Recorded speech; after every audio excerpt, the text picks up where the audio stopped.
Jadi kalau ketika saya berangkat haji itu sebenarnya kita tuh mau berangkat berdua. Tapi ketika kita berangkat tuh anak saya yang paling kecil, yang paling muda baru setahun.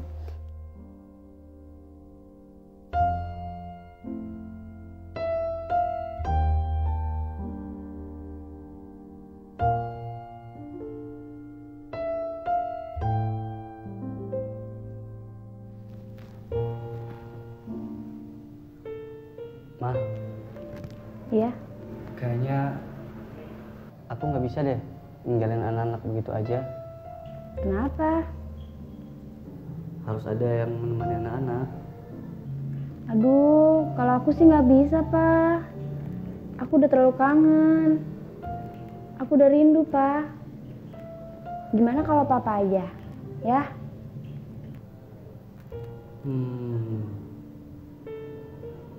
Ya udah deh, nggak apa-apa. Nanti kamu aku titipin ke guru aja ya. Ya udah, makasih ya, Pak ya. Yang saya tahu memang tadinya kan mau perginya bareng sama suaminya. Terus tapi karena dia kepikiran juga gitu, anaknya kan gak ada yang jaga. Memang prinsip dia kalau misalnya salah satu pergi itu harus ada yang jaga gitu. Jadi suaminya bilang udah deh kamu aja dulu, nanti saya menyusul gitu. Jadi dia akhirnya pergi tanpa suami, tapi suaminya mendukung dan anak-anaknya juga mendukung. Di sana itu alhamdulillah informasi saya sudah cukup banyak. Jadi saya tahu lah amalan-amalan apa yang harus dikerjakan.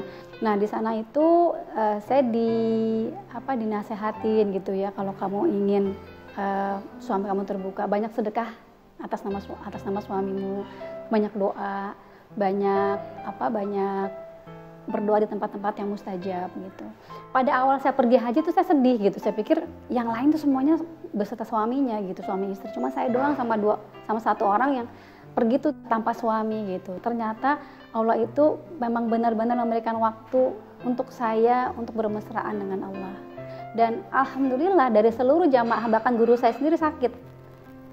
Alhamdulillah Allah memberikan kesehatan. Jadi saya batuk aja enggak. Sampai orang bingung, kamu tuh tahu nggak yang berangkat ke tanah suci ini cuman batuk sama ontak yang nggak batuk, katanya gitu. Kalau semua orang berangkat pasti sakit gitu. Tapi subhanallah dilancarkan, dimudahkan. Bahkan buat saya terlalu syahdu gitu.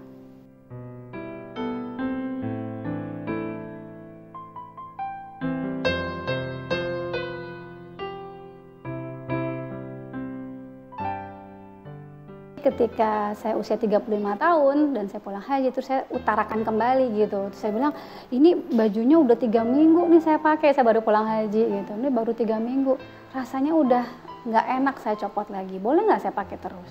Terus dengan gampangnya suami saya bilang, ya udah pakai aja.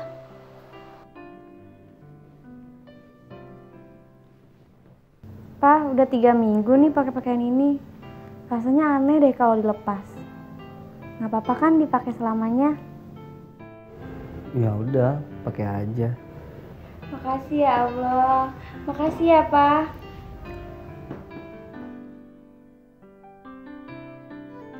Kalau saya, jilbab ini adalah ibadah yang saya tunggu-tunggu. Buat saya ibadah yang banyak ujian dan perjuangannya. Tapi justru ujian dan perjuangan itu membuat saya kuat.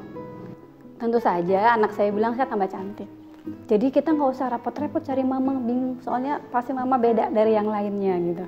Kalau teman, sahabat, guru saya bilang, Hajjah mabrur, mabrur. Amin, amin ya rabbal alamin.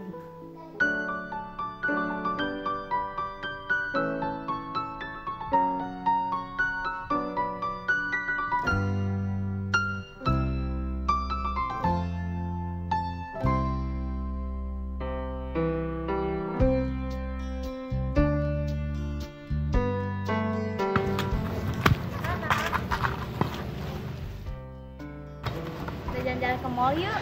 Asik. Kita makan siang. Kita kan udah lama nggak jalan-jalan, ya? Mama tambah cantik deh kalau pakai jilbab. Jadi nggak susah nyari mama kalau lagi di mall. Setelah menggunakan jilbab, saya lihat Astri itu lebih cantik ya, lebih keluar inner beauty-nya gitu. Karena memang mungkin dasarnya juga udah cantik, terus inner beauty-nya keluar, jadi lebih kelihatan cantik lah sekarang. ketika saya mulai pakai kerudung ya, jadi misal ada iklan sabun, terus saudaranya bilang nggak apa-apa, buka aja, nanti kalau udah selesai syuting dipakai lagi gitu. Saya pikir ya barangkali mereka belum baca Al-Ahzab, belum baca An-Nur, mungkin belum baca artinya. Kalaupun sudah baca Arabnya, sudah baca Qur'annya, tapi tidak baca terjemahannya gitu.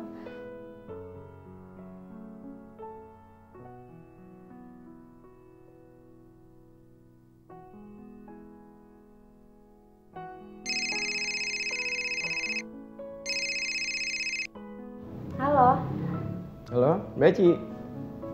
Gimana untuk perang bunuh dirinya? aduh maaf mas sebelumnya. Saya sekarang udah pakai kerudung. Oh, tapi kan itu hanya peran aja, Mbak. Gimana?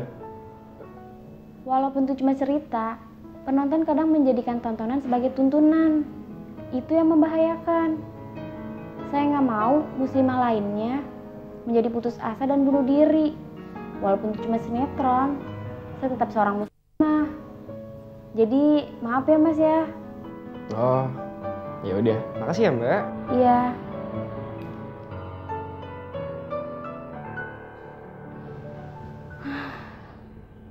Kenapa, Ma? Itu, aku dapat tawaran sinetron. Tapi aku nggak srek. Emang perannya sebagai apa? Sebagai seorang istri yang depresi karena tinggal suami. Terus hartanya habis. Lalu bunuh diri deh. Kok peran-peran sinetron kebanyakan seperti itu ya? Terus Mama tolak dong akhirnya. Ya gimana lagi Pak. Mama harus tanggung jawab sama masyarakat. Mama nggak bisa. Kalau sekarang Astri itu dari religinya ya lebih gini ya, maksudnya kalau misalnya Islam itu kan sebetulnya memang ada aturan-aturannya gitu ya, yang wajibnya. Nah, kalau untuk hal-hal yang wajib itu Aci nggak bisa, dia nggak ada kompromi gitu. Tapi kalau memang pada aturannya tidak sesuai yang kita bayangkan seperti jilbab, dia masih inilah gitu. Nggak terlalu yang baku, yang fanatik, kamu nggak bisa ini, nggak gitu. Mungkin ini pesan untuk pemirsa, bacalah apa yang kamu baca yaitu Al-Quran, khususnya untuk muslim dan muslimin harus memahami apa artinya. Jangan sampai kita membaca tapi kita tidak memahami apa yang Allah tulis dalam surat-surat cintanya Al-Quran. Karena kalau kita paham, maka kita dapat mengamalkan apa saja yang Allah perintahkan. Ingat, Allah sudah memberi hidayah, tinggal kita menjemputnya.